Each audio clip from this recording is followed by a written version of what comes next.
శ్రీమాత్రే నమః. శ్రీగురుభ్యో నమః. శ్రీరామ. శుక్లాం వరదనం విష్ణుం శశివర్ణం చతుర్భుజం ప్రసన్నవదనం ధ్యాయేత్ సర్వవిఘ్నోపశాంతయే. శారదా శారదాం భోజవదనా వదనాం కురే సర్వదా సర్వదాస్మాకం సన్నిధిం క్రియాత్. సమస్తమైనటువంటి యావన్ భక్త ప్రజానీక అందరికీ కూడా తెలియజేయ విషయము, మనము గడిచిన ఆషాఢ మాసంలో అమ్మవారికి అత్యంత ప్రీతిపాత్రమైనటువంటి వారాహి నవరాత్రోత్సవాల సమయంలో ఎంతో ప్రీతిపాత్రంగా ఎంతో విశేషమైనటువంటి గోకర్ణ క్షేత్రంలో మహామృత్యుంజయ యాగం అనేది నిర్వహించడం జరిగింది. మీ అందరి యొక్క సహాయ సహకారాలతో అద్భుతంగా అద్వితీయంగా జరిగింది. దాని యొక్క ప్రసాదాన్ని మీ అందరికీ కూడా అందించడం కూడా జరిగింది.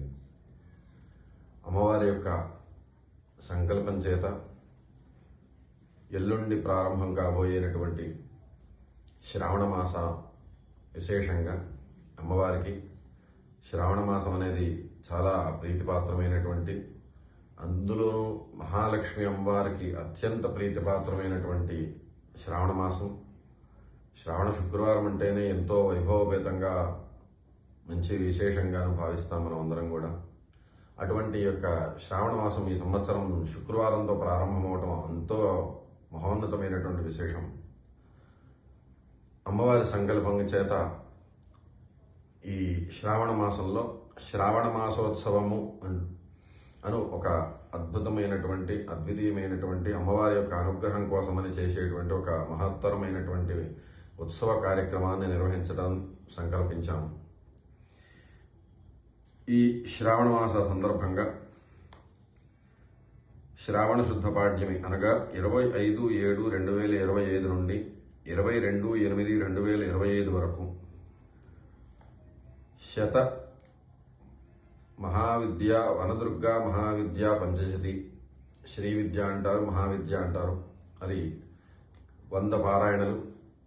అలాగే మహాకాళి మహాలక్ష్మి మహాసరస్వతి స్వరూపుడైనటువంటి చండీ పరమేశ్వరి యొక్క ప్రీతిపాత్రమైనటువంటి చండీ సప్తశతి కూడా శతపారాయణ పూర్వకంగా ఈ శ్రావణ మాసం మొత్తంగాను మహాలక్ష్మి యొక్క మూలమంత్రాన్ని 1,00,000 సంఖ్యాత్మకంగా జపము తర్పణము.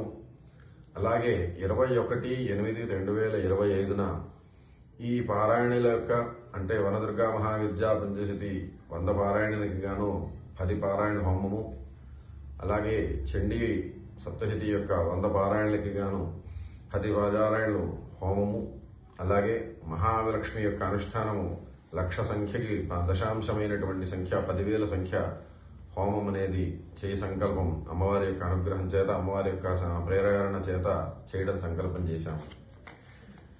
ఈ సప్తశతి చండీ సప్తశతి అని యొక్క విశేషం అందరికీ కూడా చండీ హోమము చండీ పారాయణ అనేది అందరికీ తెలుసు. కానీ అందులో అమ్మవారి యొక్క విశేషం ఏమిటి అనేటువంటిది అందరికీ కూడా చాలా రహస్యాత్మకంగా ఉంటుంది. మహాకాళి మహాలక్ష్మి మహాసరస్వతి స్వరూపిణి చండీ పరాంబిక అమ్మవారు. అలాగే ఈ చండీలో కూడా చండీ సప్తశతి మొత్తం 700 శ్లోకాలు 13 అధ్యాయాలుగా ఉంటాయి. మొదటి అధ్యాయానికి మహాకాళి అధిదేవత, రెండవ మధ్యమ చరిత్రకి మహాలక్ష్మి అమ్మవారు, మూడవ ఉత్తమ చరిత్రకి సరస్వతి అమ్మవారి యొక్క అధిదేవతలుగా ఉంటూ ఈ యొక్క చండీ సప్తశతి 700 శ్లోకాల్లో కూడా అమ్మవారు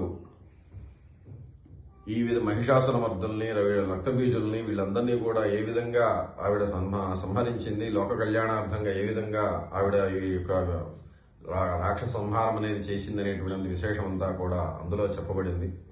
అటువంటి సప్తశతి పారాయణ చేయటం చేత అమ్మవారి యొక్క దివ్య అనుగ్రహం చేత మనకి ఎంతో అనుకున్నటువంటి సకల కార్యాలన్నీ కూడా వ్యాపారపరంగా కావచ్చు, ఉద్యోగపరంగా కావచ్చు, వ్యవహారికంగా కావచ్చు, గృహపరమైనటువంటి నరఘోషలు కావచ్చు, శత్రుబాధలు కావచ్చు, ఇటువంటివి ఎన్ని ఉన్నా కూడా అవన్నీ కూడా ఆ యొక్క చండీ సప్తశతి యొక్క అనుగ్రహం చేత పారాయణ అనుగ్రహం చేత అవన్నీ తొలగిపోయి మళ్ళీ అనుకున్న సంకల్ప ప్రకారంగా శుభాశీస్సులు కలుగుతూ ముందుకు వెళ్ళేటువంటి యొక్క అనుగ్రహం కలుగుతుంది చండీ సప్తశతి పారాయణ వల్ల. అందులోనూ 100 పారాయణలు అంటే అతి సామాన్యమైనటువంటి విషయం కాదు. అంత ఫలితాన్ని పొందడం అనేది అమ్మవారి యొక్క ప్రత్యక్ష స్వరూపక అనుగ్రహంతో భావించాలి. అలాగే ఈ చండీ సప్తశతి కన్నా ఇంకా ఉన్నతమైనటువంటిది వనదుర్గా మహావిద్యా పంచశతి. అమ్మవారి యొక్క ఈ వనదుర్గా మహావిద్యా పంచశతి అంటే వనదుర్గా పరాంబికకి సంబంధించినటువంటి వేదోక్త బీజాక్ష మంత్ర సమూహం అంతా కూడా అందులో ఉంటుంది. ఈ యొక్క వనదుర్గా మహావిద్య ఎందుకు చేస్తామయ్యా అంటే మనకి తెలియనటువంటి కొన్ని చెడు యొక్క వ్యసనాలు కావచ్చు, అలాగే చెడు ప్రవర్తనలు కావచ్చు, చెడు సంబంధమైనటువంటి ప్రయోగాలు కావచ్చు, లేకపోతే శత్రుబాధలు కావచ్చు, నరఘోషల బాధలు కావచ్చు, వ్యాపారంలో అనేకమైనటువంటి ఒడిదుడుకుల్ని తప్పించగలిగినటువంటి శక్తి కూడా ఈ వనదుర్గా మహావిద్య అమ్మవారికి మాత్రమే కేవలం ఆ శక్తి ఉంది. అంతేకాకుండా ఉద్యోగపరంగా కానీ, వ్యాపారపరంగా కానీ, రాజకీయ పరంగా కానీ ఎటువంటి విషయాల్లో అయినా సరే అత్యుత్తమైనటువంటి నిదర్శనంగా ఆ అమ్మవారు ప్రత్యక్ష స్వరూపకమైనటువంటి ఫలితాన్ని అందిస్తుంది వనదుర్గా మహావిద్యా పంచశతి వలన. అలాగే ఇంటికి ఎటువంటి నరఘోషలు ఉన్నా, శత్రుదోషాలు ఉన్నా, అలాగే జ్వరపీడలు అంటే చెప్పలేనటువంటి దీర్ఘకాలికమైనటువంటి అనారోగ్య బాధలు ఎన్ని ఉన్నా కూడా అవన్నీ కూడా తొలగించేటువంటి శక్తి కేవలం ఆ వనదుర్గా మహావిద్యా పంచశతికి మాత్రమే చేకూరుతుంది. శరీరంలో ఎటువంటి అనారోగ్య బాధ ఉన్నా కూడా తొలగిస్తుంది. అలాగే చాలా మంది కూడా నమ్మేటువంటి విషయము ఈ భూత ప్రేత విషాదమైనటువంటి అనేక రకాలైనటువంటి చెడు గణాలు ఏవైతే ఉంటాయో వాటన్నిటి నుంచి కూడా రక్షణ కల్పించగలిగేటువంటి ఏకైక శక్తి కనుక వనదుర్గా మహావిద్యకు మాత్రమే కలుగుతుంది. కాబట్టి ఆ యొక్క వనదుర్గా మహావిద్య సంబంధించినటువంటి ఆ యొక్క మహావిద్య పారాయణ 100 పారాయణలు నెల రోజులు సంకల్పం చేశాము. అమ్మవారి యొక్క అనుగ్రహం చేత సంకల్పం చేశాము. అలాగే మన మానవ యొక్క జీవితానికి అత్యంత ముఖ్యమైనటువంటిది మహాలక్ష్మి అమ్మవారు. ఎందుకంటే ఆర్థికపరమైనటువంటి ధనం లేకపోతే మనం ఆ జీవన నాడి అంతా కూడా కుదేలైపోయే పరిస్థితి. అటువంటి మహాలక్ష్మి అనుగ్రహం కోసం, ఆ మహాలక్ష్మి ప్రాప్తి కోసము సర్వ రుణబాధలు తొలగిపోవడానికి వ్యాపారాల్లో కానీ, ఉద్యోగాల్లో కానీ, ఆచరించేటువంటి వృత్తి వ్యాపారాల్లో కానీ ఎక్కడైనా కూడా మనకు ఆర్థికపరమైనటువంటి పరిపుష్టి కలగాలంటే మహాలక్ష్మి యొక్క అనుగ్రహం తప్పనిసరిగా కావాలి.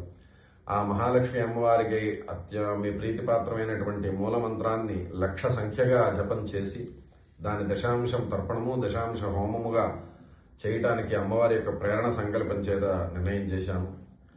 కాబట్టి యావన్ భక్త మహాశైలందరూ కూడా ఇటువంటి మహోన్నతమైనటువంటి యొక్క ఈ కార్యక్రమంలో తమ యొక్క గోత్రనామాలతో పాల్గొని ప్రత్యక్షంగా వచ్చి కార్యక్రమాన్ని మీరు వీక్షించవచ్చు. పరోక్షంగా మా యొక్క భారతీ తీర్థ వైదిక ఛానల్ అనేటువంటి యూట్యూబ్ ఛానల్ ద్వారా మేము ప్రసారం చేయడం జరుగుతుంది, ప్రత్యక్ష ప్రసారం. కాబట్టి ఆ యొక్క ప్రసారంగా ద్వారా కూడా అమ్మవారి యొక్క అనుగ్రహాన్ని పొందుతూ ఆ యొక్క అమ్మవారి యొక్క అనుగ్రహం చేత మీరందరూ కూడా సమస్తమైనటువంటి ఇతిహార బాధలు, కష్టాలు, సమస్యలు అన్నీ కూడా బయటపడి మహోన్నతమైనటువంటి, అత్యుత్తమమైనటువంటి, ఉన్నతమైనటువంటి ఫలితాలు పొందుతూ ఆచంద్రార్క వంశాభివృద్ధి కలిగి మీ ఇంట్లో మహాలక్ష్మి అనుగ్రహంతో ఆచంద్రార్కంగా వర్ధిల్లాలని ప్రార్థిస్తున్నాం. మంగళ మహత్.